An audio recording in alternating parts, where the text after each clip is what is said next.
Laser power and infra IPO आज इसकी closing है, जानेंगे कि इसमें अप्लाई करना है कि नहीं करना है। देखो हम यहाँ पे सारा डिटेल नहीं देखने वाले हैं, बस कंपनी करती क्या है, कंपनी का फंडामेंटल स्ट्रांग है कि नहीं, मतलब मुझे इतना देखना है कि कंपनी ठीक ठाक है, इसमें अप्लाई करने लायक है कि नहीं। अब देखो शेड्यूल वगैरह सब कुछ पहले बता रखा हूँ, तो आपको पढ़ना है पढ़ लो, वरना कोई मतलब नहीं है। मैं सीधा आ जाता हूँ सेक्टर पे। कंपनी का सेक्टर क्या है?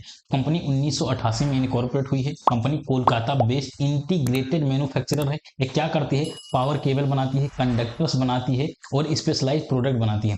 कंपनी ने बाद में ईपीसी सेक्टर में भी वर्क करना शुरू कर दिया है। ईपीसी क्या होता है? इंजीनियरिंग प्रोक्योरमेंट एंड कंस्ट्रक्शन वाला जो सेगमेंट होता है, उसको जो है करना शुरू कर दिया है। और कंपनी पावर डिस्ट्रीब्यूशन सेक्टर में भी अपना जो है कदम रख रही है और जो है चीजें प्रोवाइड कर रही है। तो कंपनी के सेक्टर की बात करें, सेक्टर शानदार है, सेक्टर बढ़िया है, 5 में से 5 स्टार की रेटिंग है सेक्टर में। सेक्टर में कोई दिक्कत नहीं है।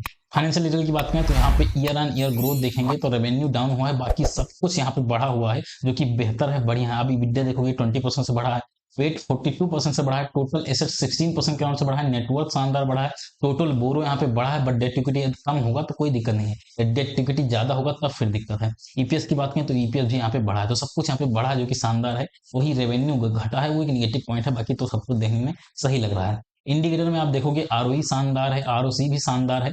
और डेट इक्विटी की बात करें तो 1 से ज्यादा है, डेट तो भाई ज्यादा है, ठीक है, डेट ज्यादा है भाई, डेट यहाँ पे ज्यादा है, एक निगेटिव पॉइंट है। रिटर्न ऑन नेटवर्क की बात करें तो वो भी ठीक है। पेट मार्जिन यहाँ पे कम है और ज्यादा होना चाहिए था। EBITDA मार्जिन ठीक ठाक है, बाकी पेट मार्जिन वगैरह कम देखने को मिल रहा है।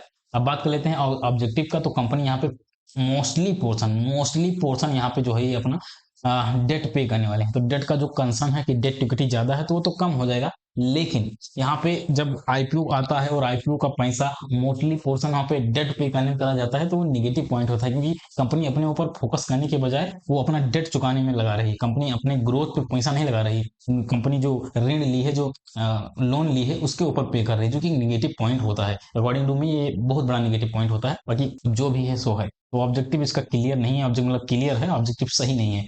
पीयर कंपेरिजन की बात करते हैं तो यहाँ पे काफी कंपनियां लिस्टेड है, क्योंकि इस सेक्टर में कंपटीशन ज्यादा है। तो यहाँ पर सबसे पहले हम देखते हैं रिटर्न ऑन नेटवर्थ किसका सबसे ज्यादा है। तो रिटर्न ऑन नेटवर्थ में आप देखेंगे तो सबसे ज्यादा रिटर्न ऑन नेटवर्थ इसका पॉलीकैब का देखने को मिल रहा है। पी की बात करें सबसे सस्ता कौन मिल रहा है, तो सस्ता तो अपना आईपीओ ही मिल रहा है। और वहीं हम बात करें पॉलीकैब का तो 57 के राउंड यहाँ पे पॉलीकैब का देखने को मिल रहा है। नेट एसेट वैल्यू की बात करें तो सबसे ज्यादा नेट एसेट वैल्यू यहाँ पे अपार इंडस्ट्री का देखने को मिल रहा है, 1342 के अराउंड देखने को मिल रहा है, और पी भी इसका ज्यादा है, ठीक है। रही नंबर 1 की बात की, नंबर 1 किसको रखा जाए, तो नंबर 1 पे पॉलीकैब ऑब्वियसली आ जाएगा। रीजन क्या है? इसका रिटर्न ऑन नेटवर्थ सबसे ज्यादा है, नेट एसेट वैल्यू भी शानदार है, और पी भी रीजनेबल देखने को मिल रहा है। इतने ज्यादा रिटर्न ऑन नेटवर्थ पे पी रीजनेबल देखने को मिल रहा है, तो इसलिए ठीक ठाक है, नंबर 1 पे ही आ जाएगा, और इस सेक्टर में कहीं ना कहीं ठीक ठाक प्लेयर के रूप में है। दूसरे नंबर पे अपना आईपीओ आ जाएगा। उसका रीजन क्या है कि इसका भी रिटर्न ऑन नेटवर्थ ठीक ठाक है, उसी जस्ट पॉलीकैब के जस्ट नीचे ही है।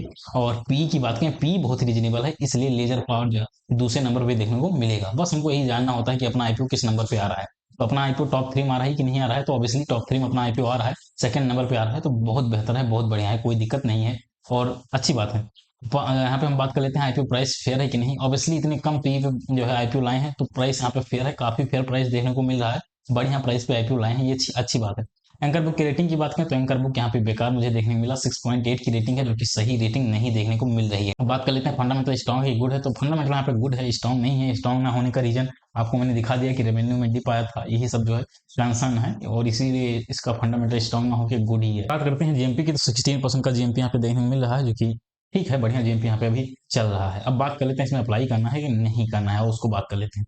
तो देखो भाई, इस आईपीओ में आप लिस्टिंग गेन के लिए अप्लाई कर सकते हो, साथ ही साथ लॉन्ग टर्म के लिए अप्लाई कर सकते हो, क्योंकि आईपीओ का प्राइस इसका बहुत ही फेयर है, तो आप इसमें लॉन्ग टर्म का भी व्यू बना सकते हो, ठीक है। बाकी मैं पर्सनली बात करूँ तो मैं केवल लिस्टिंग गेन के लिए अप्लाई करूंगा, लॉन्ग टर्म के लिए अभी नहीं करने वाला हूँ। इसको कुछ दिन लिस्टिंग के बाद कुछ दिन ट्रेड करने दूंगा, कम से कम 1-2 हफ्ता। उसके बाद जब फ्रेश स्ट्रक्चर बन जाएगा, क्योंकि ऐसा तो है नहीं कि सीधा ऊपर भाग जाएगा, फ्रेश स्ट्रक्चर बनेगा, बीच में कोई जोन होगा बिग प्लेयर का, उसको टैप करने आएगा, तो उस जब जोन को टैप करने आएगा तब मैं यहाँ पे बाई कर लूंगा और लॉन्ग टर्म के लिए इसको होल्ड कर लूंगा। मैं अभी केवल लिस्टिंग गेन के लिए सोच रहा हूँ। रीजन क्या है कि इसका फंडामेंटल स्ट्रॉन्ग नहीं है। दूसरा रीजन इसका यह है कि इसके एंकर बुक शानदार नहीं है, इस वजह से केवल केवल लिस्टिंग गेन के लिए सोच रहा हूँ, और लॉन्ग टर्म के लिए भी कोई मेरा विजन नहीं है।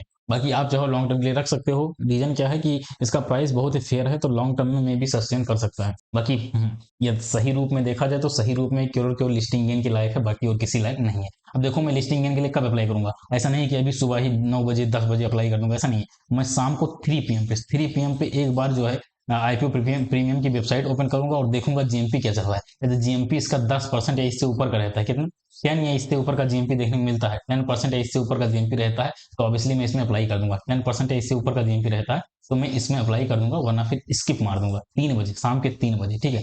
3 बजे मैं अप्लाई कर रहा हूँ कि नहीं कर रहा हूँ उसको जानना है, तो उसके लिए आपको यहाँ पे ज्वाइन बटन दिया होगा, ज्वाइन बटन पे आप क्लिक करके जो रिटेल प्लेयर वाला है उसको आप ज्वाइन कर लो। 79 रुपये पड़ेगा मंथली, उसको ज्वाइन कर लो। मैं 3 PM पे कम्युनिटी पोस्ट में अपलोड कर देता हूँ कि मैं इसमें अप्लाई करने जा रहा हूँ कि नहीं करने जा रहा हूँ, तो उसको ज्वाइन कर लो, आपको सारा डिटेल वहां पे मिल जाएगा।